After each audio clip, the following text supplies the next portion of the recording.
పచ్చిమిరపకాయలు చూసారా, ఊరమిరపకాయలు అనమాట. మనకి మజ్జిగలో వేసుకొని ఎండలో పెట్టుకుంటాం కదా, శుభ్రంగా తెచ్చుకొని ఎక్కువగా కడిగేసుకొని ఇవ్వండి. ఇలా కొంచెం చాకుతో జస్ట్ కొంచెం ఇలాగా నాటివ్వాలి. నాటిచ్చేసి మజ్జికి పెరుగు అనమాట. ఇది గట్టి పెరుగుని ఉప్పు పసుపు వేసి గిలకెట్టేసి ఇలా వేసుకొని శుభ్రంగా కలిపేసుకోవాలన్నమాట. ఒక రోజంతా ఇది వరకు 3 రోజులు ఉంచేవారు.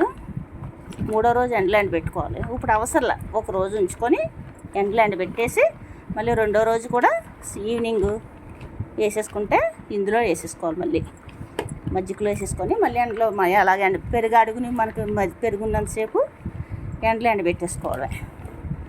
పెరుగు అయిపోయే వరకు పొద్దున్నంతా ఎండబెట్టుకొని సాయంత్రం మాటలు ఓట్లో వేసేసుకోవాలి. ఇది ఇలాగే మజ్జిగలో వేసేసుకోవాలి.